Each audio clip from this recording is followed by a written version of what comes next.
When you're working, it's a pretty simple structure. You show up, you do your job, and you go home. I feel like here, when things go wrong, what I've learned was to voice my opinion a lot on why does this happen? Why is this happening? Why is no one here yet? Why am I sitting for 1 hour on set doing nothing? I had to learn the hard way that if I just voice my opinion to one person and let them go handle everything and keep my mouth shut, usually almost always get what I want. I remember when you were in Bigg Boss, I felt like that was your massive India jump. You became like a cultural icon in that phase and you've stayed there. My goals were very different for being on that show. My goal was just to step one foot in the door, and whether I stayed for 1 day or a week or it ended up being 7 weeks, that was my goal. It wasn't anything more. There was no formula in my head that I have to go on the show and fight. When I watched the show before, I was thinking, I'm not this person who just fights with people. This is our episode with Sunny Leone. Asked her all the things I've always wanted to ask her. This is the kind of conversation I would have had with her if I just met her at a party or a public event. But you know what? I'm blessed enough to be doing a podcast for a living and I get to have these conversations in front of you guys.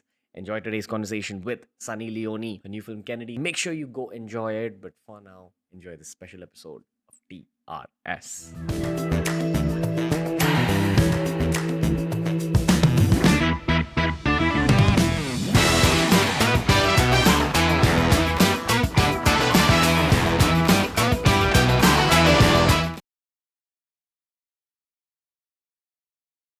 Sunny Leone, what's up? Hi, how are you? How's it going? Good, how are you? I'm good. It's good to have you in the studio. Thank you. Sorry we made you wait this long to unleash the It's actual okay. TRS energy. It's okay. How's life been lately? It's great. It's wonderful. You want to expand on why it's great? I love my life. I have great family. I feel like my career's like doing pretty good, and everybody's healthy, so can't get any better than that. Okay. Is Mumbai home for you now? Yes, like in it's your home. heart? Yes. I don't want to live anywhere else. Only here. You wouldn't want to go back to Canada at any point? Absolutely not. Really? Not to Canada or not to the US. No way. Why do you say that? I think that the US and Canada, or especially the US, is in a very not so great space right now. And I feel safer here and I feel happier here with my children and my family and my businesses than I think I ever would in the US. Okay. This is what a lot of people from the film world say. Okay. You guys are just used to conversations where people are attacking you with questions and trying to get headlines out. Is that the case? No, I don't think so. I think that people are inquisitive about many different things, and a lot of people have the same questions, which is totally fine. And it just depends on that journalist or reporter's energy. Sometimes you do the same interviews with the same questions, but it turns out completely different. So it just depends on who you're talking to. Okay. Tell me about what you've been learning lately. What I've been learning? At this stage of life. At this stage of life, learning that everything can change like within a second as far as your career goes or your family goes. Having 3 children is very challenging, so I'm learning from them every single day because as they change, I also have to change. It's not the other way around. Children don't change for you. You have to change for them. So that's really interesting. What else am I learning? I don't know how to have patience. Okay. That's all you want to say? Yeah, I guess so. Okay. How have you changed for your children? Everything changes. Like every tiny little thing, like how you respond to how they do their work, or each of my children is completely different. They are nothing alike. So how they react to discipline or how they react to learning or how they want to engage with you versus when they need their space or when they need certain things. So every human being and every child is very, very different. Okay. It's the same as us. It's just that we have, I think, less patience for adults than we do for children. Children, we have patience for. Okay. No, I hear you. Do you think motherhood is changing you as an actor or as a professional also? I'm coming from the perspective of fatherhood because I feel it's one of my personal goals. Like, you have career goals and then you have Yeah. life goals, and Yeah. fatherhood is a big life goal for me, but I keep questioning how it's going to change how I go about my career. And go on. It just depends on your parenting style. So some people's parenting style is one way and some are another. Mine is more structured. Mine is more, as you have just noticed, probably a little type A personality. So everything in my world is structured. Everything is on a schedule. Everything is, planned out throughout my children's entire day. So I know from the morning until I got here, my children saw me. I got to spend time with them. I sat with them when they were at breakfast, or I helped them build their marble run this morning before I started makeup. So I know my schedule, and then I have to get into hair and makeup. And then I know that, once I'm there, if they need to come talk to me, they can. But now they're at a class. Then they will come home. Then they will have lunch. Then they'll have this. Then they have another class. So their entire day is scheduled like this. So then I know as a professional when I need to be home, when my work needs to end, when I need to make sure that time is given to my children, that we all know. And it's not like some sporadic schedule where they don't know when mommy's not coming, when mommy's coming home, when I'm not coming home. They understand that when I work, that it makes mommy a better person. So it just depends on your own parenting style when you have a child. If it's this free for all that happens a lot in Indian homes here, it causes, children are like, it's like a psychological battle where for them, they understand you're home today. They don't understand why you're not home tomorrow. Now, if you don't have those conversations and that open conversation with your kids, then they get confused. It's like saying today you can light the candle, tomorrow you can light the candle, but on this day you cannot light it because I'm not in the mood. But what sense does that make? Okay. So it's all about, how you structure and communicate with your kids. Just rubbing that type A personality into your kids. Well, I think that children psychologically and emotionally thrive more on structure than they do on a non-structured home. Yeah. I think what you see as a kid becomes your reality as an adult. So I think it's actually cool that you're rubbing the type A personality in.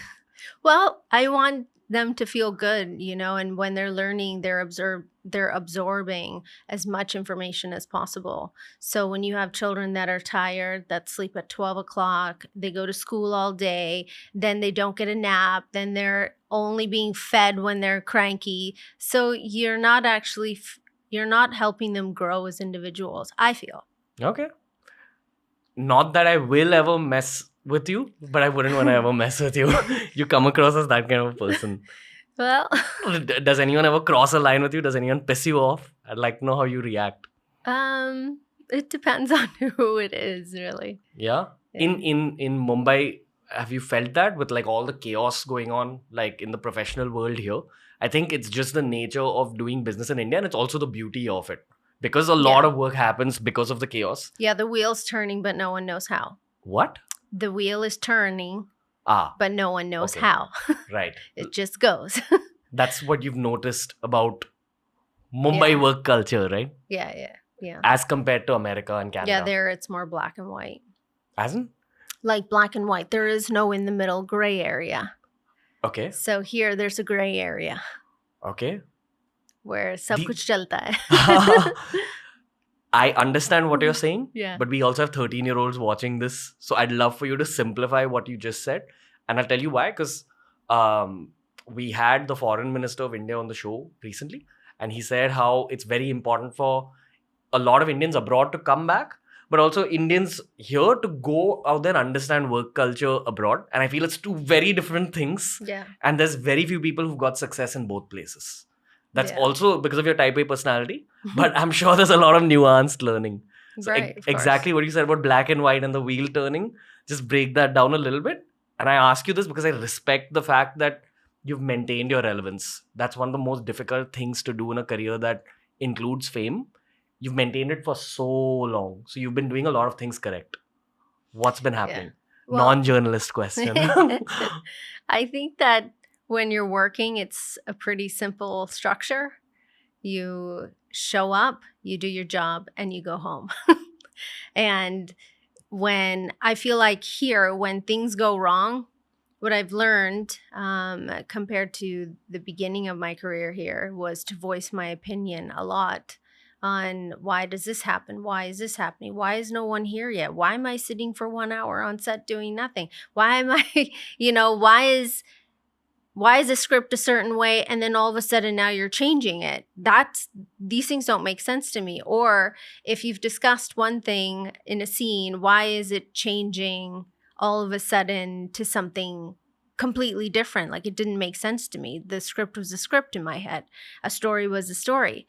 So in that way, I had to learn the hard way that if I just voice my opinion to one person and let them go handle everything and keep my mouth shut, I'll usually almost always get what I want, which is the same thing that they want. It's just being put across as something different. Right. So maybe there's like some language barriers there. I'm not talking about actual language. I mean, just in how we Cultural barriers. Yeah, like communicate.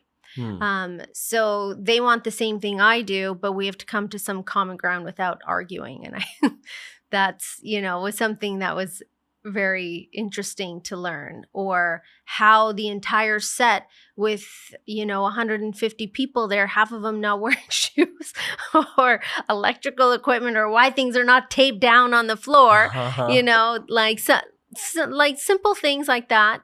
Or here, a lot of business is done on feeling, emotions, where, maybe it's changing a little bit now, but they would do things more on emotion than on facts. Okay.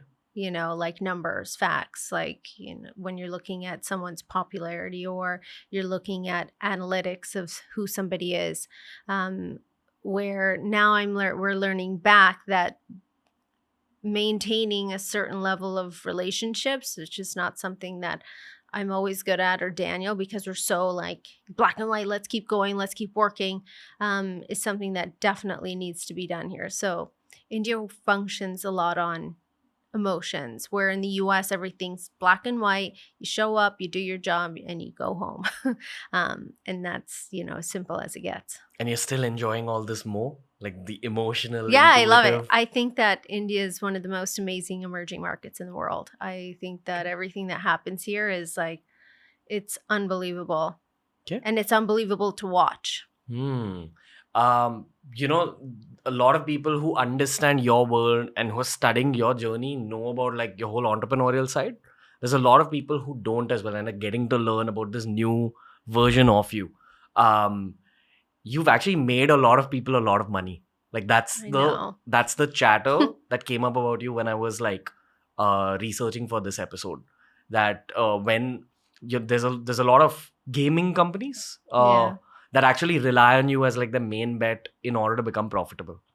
That says a lot about like professional prowess. Yeah, I should ask for more money.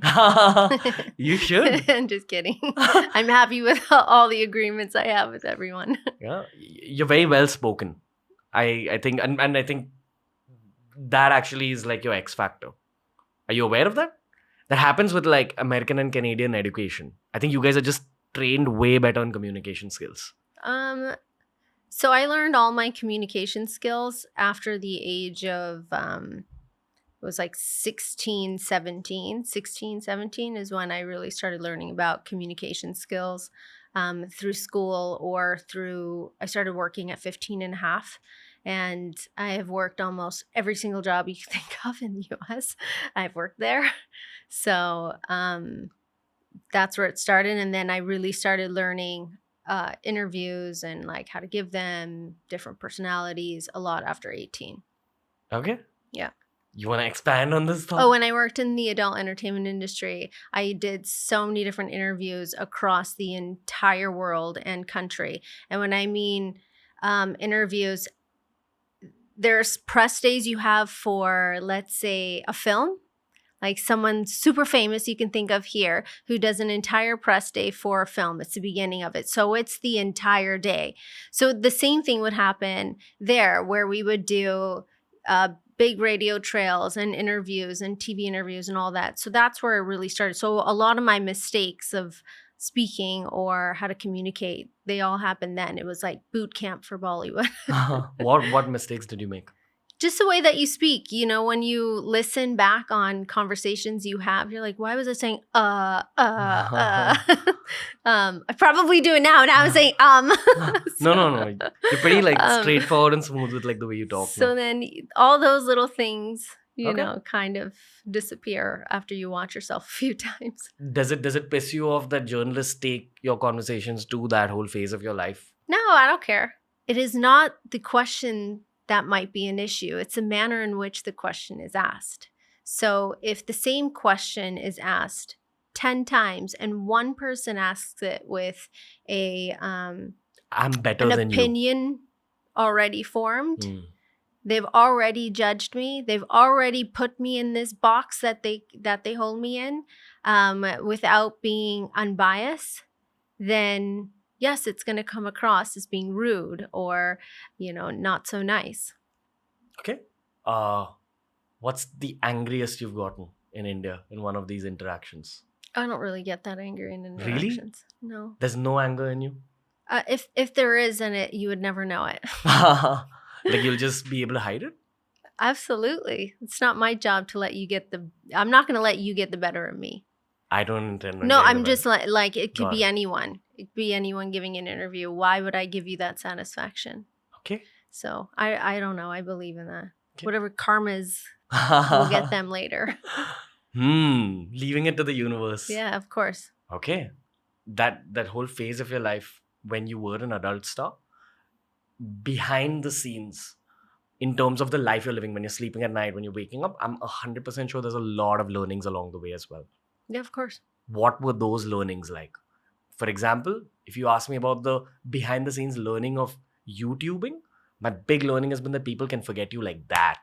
Like you'll be flying one day and the next day you'll be out. Fame is one of those things where you have to keep adding fuel to the fire, and the day you even take a break, people begin to forget you. And it's such a harsh reality that you only learn on the job. I want to learn about your harsh realities from that phase. Harsh realities? I don't know. I mean, I don't really look at my career as like, I don't like take those harsh realities and go, okay, now I need to harbor on them at all. Even this, so I believe in the opposite of what you just said. I think that if you are someone in business or you're someone who is, YouTuber, influencer, you have a personality based, I guess, I don't want to say website, but you have a personality based You're work. just selling your face. Yeah. And your You're selling mind. yourself. You're Yeah. selling this podcast. This is Yeah. all you. Yeah. Right? It's about consistency. So that consistency, as long as you are voicing whatever your opinions are, then those followers are going to stay with you. I'm not talking about the follower that just comes for the day and then leaves. I'm talking about your hardcore followers, the ones that always stay with you. And that steadily grows as you continue with your business. Because if you're not evolving in your business, then that's a problem. If you do the same thing over and over again, that's a problem. But you as a personality, they will follow because they like you. So even when learning in that time, building a website, building my own HTML program, building my own affiliate program, learning, not building my own HTML program, learning HTML, learning how to edit photos, learning how to edit video, I had notebooks of, all these different things where I was learning how to do it all. I did everything from A to Z, and everything from editing to all of it. So in that, and then once that was done, then learning how to market it, and then learning how to get, other affiliates to send traffic to my websites, or, all of that. So everything was a learning process, and a lot of it wasn't easy, and I had no money.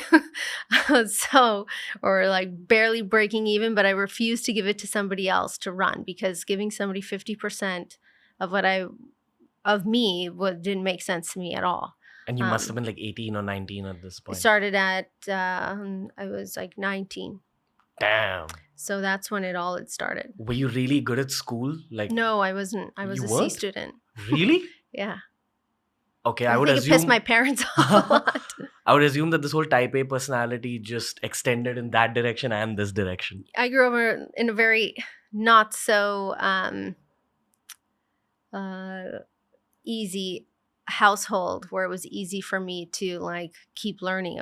We were more focused on the emotional things that were happening in our house. So I don't think that it was a conducive place for really excelling. My brother, though, is extremely smart. He's like the kid that is a forever student. Okay. You know, we all know like one of those in our friends circle Right. who's a forever student that's always learning. That's my brother. And I was the complete opposite. But I started working and making money when I was, I don't know, 6 years old. Really? So not a lot of money. I'm talking about money for candy or money, Okay, you know, okay. but it was creating the plan was always my idea. So whether it was selling something door to door, whether it was selling lemonade, whether it was shoveling snow, you know, on the driveway after a snowstorm, which was like huge money because we would spend all day shoveling, you know, our neighbors' driveways for not a lot of money. But at that time, it was a lot of money for me. Okay. So I was always that girl. Okay. All right. Did you make a lot of money between age 18 and 25? Because that's the assumption. Yeah, of You course. did? I mean, for myself, I think that what happened after a certain amount of time, I was making a lot of money, and then I started investing everything into my business. And once I started investing everything into my business, Which was your things personal changed. brand? Like, Which was a production house, my own website, this affiliate program. We talked about hiring the right people for design work and all this stuff. So all those things cost money. okay. So when my husband and I, he was my boyfriend at the time, started our own production house, we had negative money. We had nothing. Like negative meaning he took a loan on a credit card to start. And that's it. The rest is history. Applying the Desi brains and Jewish brains together Yeah. to figure out how to multiply the money. Yeah, exactly. That's He's a very good businessman. So yeah, it's that's good. the energy you guys give off as a couple. You know, I've only met you very briefly and I purposely didn't speak too much because I wanted to have this interaction with you here. Like, there was a part of me that always knew I'll end up speaking to you in the studio at some point. So this is not the end of the podcast, but I was really looking forward to speaking to you. I feel you have a lot of stories and a lot of anecdotes and experiences which you're never asked about. Yeah. And I intend on doing some of it today. I want to ask you about what the best and worst aspect of your life was during your adult film career. During my the best part was I worked with the best of the best companies. This idea of having like business and street smarts really helped me out. And for me, it was, you really don't need your whole brain to figure out how this all functions. And I just stuck with it and just was very consistent. As an intuition used to kick in and used to make your decisions through intuition. Yeah. Okay. Like what? Like if you don't like someone, you won't work with them. No, not just intuitions, but also it all had to come down to just facts about the company or facts about how things work. I read every single contract. I corrected every single contract so that it would work in my favor. And the companies that I worked with, they would get what they wanted. I also got what I wanted. Okay. So it was never a situation where I was being taken advantage of. Okay. What was the worst aspect of it? The worst aspect of it, maybe seeing like some of the other girls' success and how fast it worked, and I had to work maybe harder because I worked at a very slow pace and I wasn't into what, you know, some of the things that were happening around me, or that wasn't the step that I wanted to take at that moment. And then sitting going, okay, now I gotta, you know, work a little bit harder. But that's my entire life always. I've always had to work twice as hard or 3 times as hard because it's just, it gets there where I want it to, but it just takes time. Even now? Even now, yeah, of course. Yeah. I remember when you were in Bigg Boss, at least from my eyes, and I might be wrong, but I felt like that was your massive India jump. You became like a cultural icon in that phase and you've stayed there. You know, that's Yeah. what I find cool as well.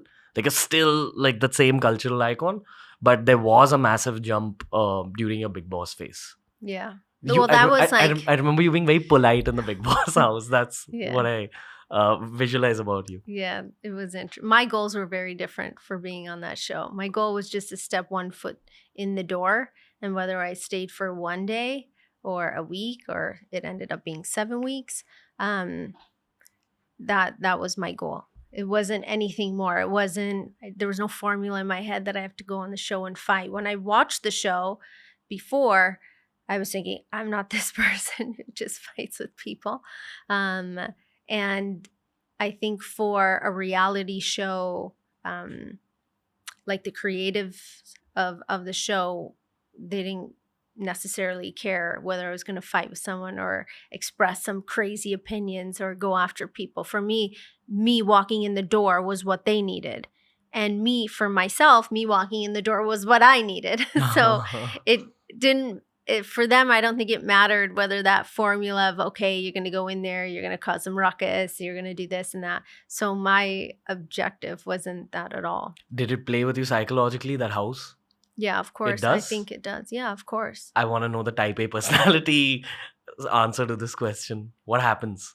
That's all I've heard people say. Like, any of my friends who've been in Big Boss, they say it psychologically messes with you. Yeah, it's a psychological game for sure. What happens? What happens is you're cut off. So the first thing that happens is you lose your sense of time.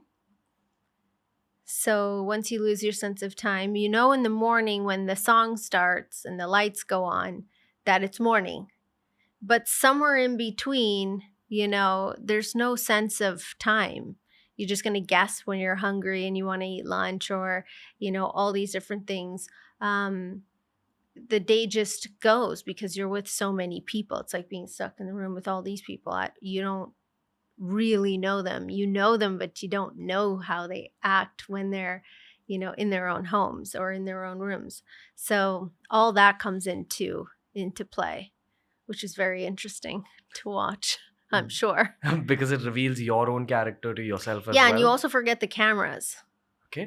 You forget that the cameras are there.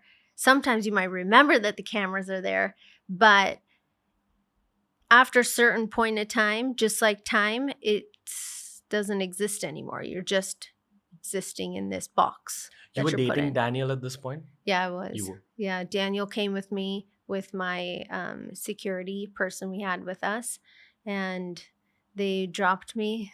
They put me in the Innova and then into the house, and they told Daniel and our friend Jeej, bye-bye. They got on a plane and went home. Wow. So I just realized this now. I was having a conversation with somebody, is that I had no emotional support system on the outside. And I was thinking, oh yeah, that is true. I was kind of alone. So it was very weird. Like other people had, their family sending them maybe something inside the house or they knew that right outside that door, they had a support system, which mine was the opposite. Okay. I don't know a polite way to ask this question, but I hope that you understand it's coming from a polite place. Did a lot of people hit on you when you just got out of the Big Boss house? When I got out? Yeah, because I don't know how many people knew about Daniel back then. And they knew about him, but I also live in a bubble. So even like when I came out, I'm still waiting for a really good looking guy to come in. It doesn't happen. Because it's always fun to be hit on. Yeah, of course. But no, that it doesn't happen. It doesn't even happen now? Nope. Really? I know, it's so sad. I don't know how true that is. Maybe It's you're true. just overlooking. I'm never alone. Okay, as in Daniel's always with you. No, not just him. I'm talking about just anybody. Okay. Whether it's my team, going somewhere. The only time I'm doing personal things is like maybe with my kids or if I go get a massage at the spa. But other than that, I'm not alone that much, which I think is a problem. Now that we say it out loud. I mean, but when you go for an event, you don't feel any kind of uncle energy just like coming towards you. I know that this happens with a lot of my hyper attractive friends. Yeah. Just because they're hyper attractive when they enter rooms, there's a lot of energy directed towards them. Well, I mean, there's lots of people that want to take a photo with you, but not someone that comes up to you and says, "Hey, baby, want to go have a drink?" Not that never happens at all. It's never happened. No, even when I've gone out with, like, let's say I go out with one of my girlfriends to dinner. Nope, doesn't happen.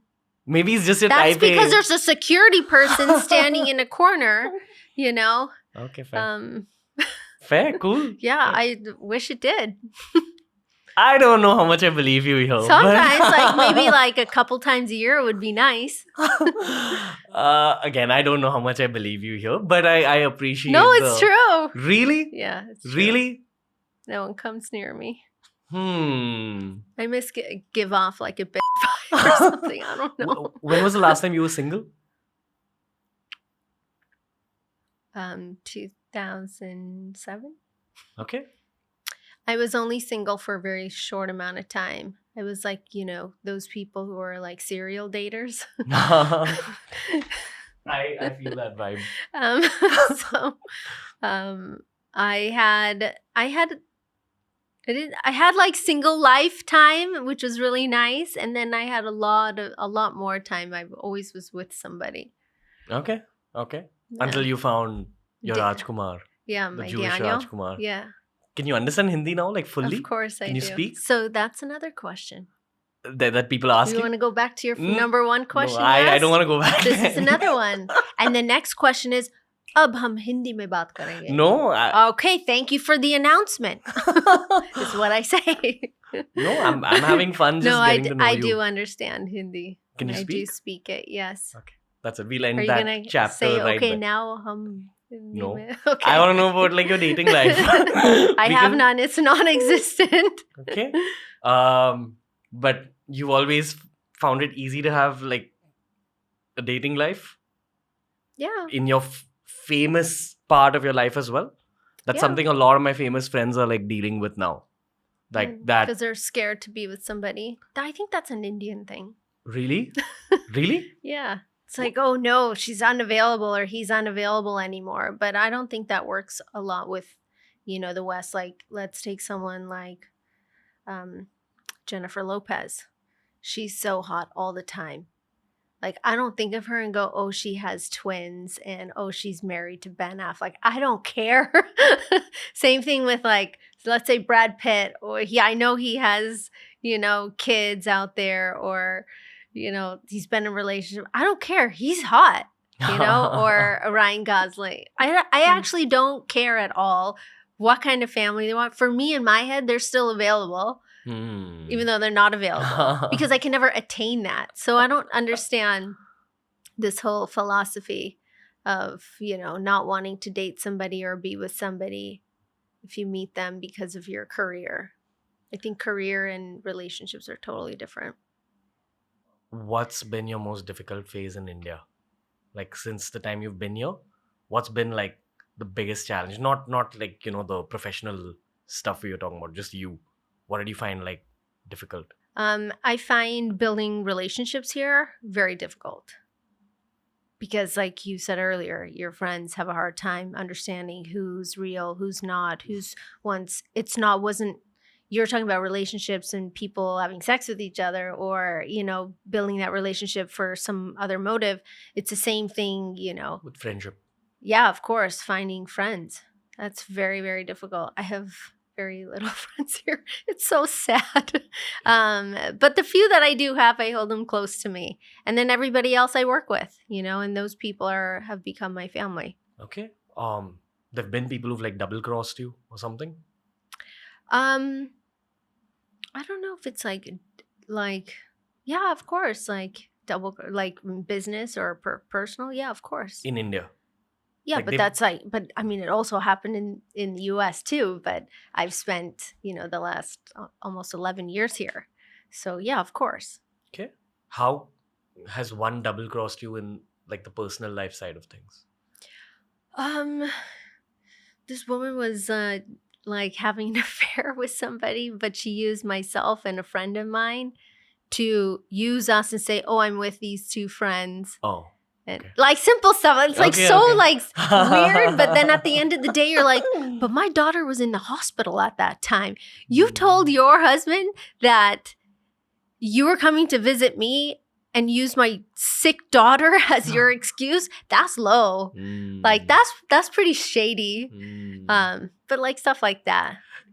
Considering all the different career experiences you've had, I think that you're a very sharp reader of people, honestly. Like, I think you can like break down people pretty fast. I think that's how you've survived and grown as well. Well, no, I just don't let them in my circle in the Okay. first place. It's very hard to get in. Yeah. Only because of like stuff that I've seen. Even when I'm talking to you, I feel like your energy is very guarded, and I respect that. But like, I can sense extremely guarded energy, and I know that audiences at this point can sense it as well. It's just I your don't know. natural. Well, we're meeting for the first time. What do you want me to do? Jump in your lap and go, hey? No. Okay, But usually people, okay, honestly, this is something I see with a lot of NRIs. You guys are a little guarded as compared to the Indians who've grown up here. It's some cultural thing. Yeah. Well, maybe it's you. It's not me. I don't think it's me. Look at this Maybe face. it's you. I mean, Look- you're like projecting this way, but maybe it's not me. Maybe it's you in Do you that sense opinion. any guarded energy from me? This is like the least guarded a human can be. Yeah. Sunny Leone. That's it. We're done. Thank you. How was this conversation? It was very nice. Thank you. Okay. That's all. It was wonderful. It was lovely. I had so much fun. I'm so excited to watch this podcast when it comes out. I love your pink t-shirt, your pink sweater, because I love Marilyn Monroe. Stop it, you.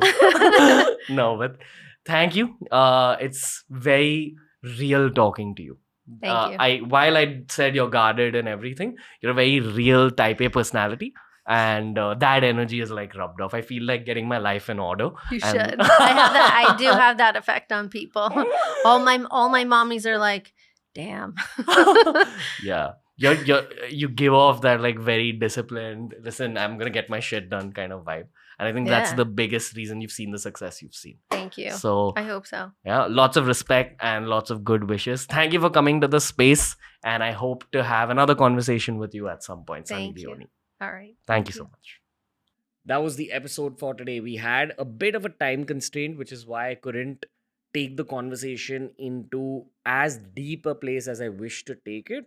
But you know what? Sunny will probably be returning on the show at some point. Tell me what you thought of this episode. And until next time, guys, from Ranveer and the team, we'll see you later.